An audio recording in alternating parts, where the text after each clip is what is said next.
దాంట్లో చేసేయండి అని చెప్పి చెప్తా ఉన్నారు.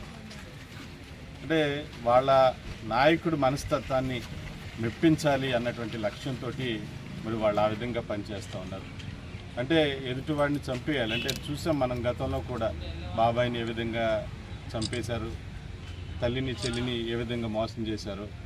ఆ విధంగా చేస్తేనే వాళ్ళ అధినాయకుడికి నచ్చుతుంది కాబట్టి ఆ కింద ఉన్నటువంటి కేడర్ కూడా అదే తరహాలో వాళ్ళు చేస్తూ ఉన్నారు. ఈ రోజున బీసీలకి ఏదో జరిగిపోయిందని చెప్పేసి చెప్తా ఉన్నారు. మరి జెడ్పీ చైర్మన్ దంపతుల మీద ఏదో దాడి జరిగినట్టుగా వాళ్ళని వెళ్ళిపోయిన వాళ్ళు వెనక్కి వచ్చి కావాలని చెప్పేసి అక్కడ సీన్ క్రియేట్ చేస్తూ ఉంటే అక్కడ బీసీల మీద దాడి జరిగిందని చెప్పి ఏదో సింపతి క్రియేట్ చేయాలి.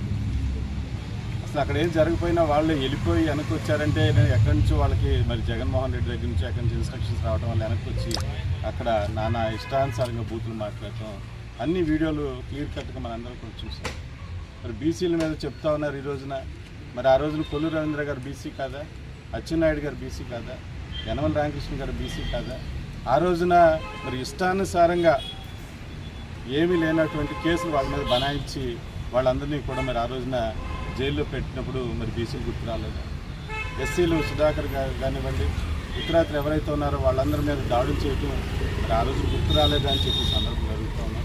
ప్రజలు ఎవరు కూడా పిచ్చోళ్ళు కాదు, ప్రజలందరూ కూడా చాలా అవగాహన కలిగినటువంటి వ్యక్తులు. మీ అందరినీ కూడా గతంలో మీరు చేసినటువంటి అరాచకాల వల్లే మీకు 11 సీట్లతో మరి ఇంట్లో కూర్చోబెట్టడం జరిగింది.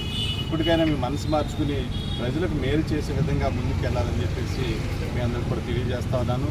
చంద్రబాబు నాయుడు గారు, పవన్ కళ్యాణ్ గారు మరి కేంద్ర ప్రభుత్వం సహకారంతో ఈ రాష్ట్రాన్ని స్వర్ణాంధ్ర దిశగా తీసుకెళ్ళడానికి ముందుకు వెళ్తా ఉన్నారని చెప్పి సందర్భంగా తెలియజేస్తాను.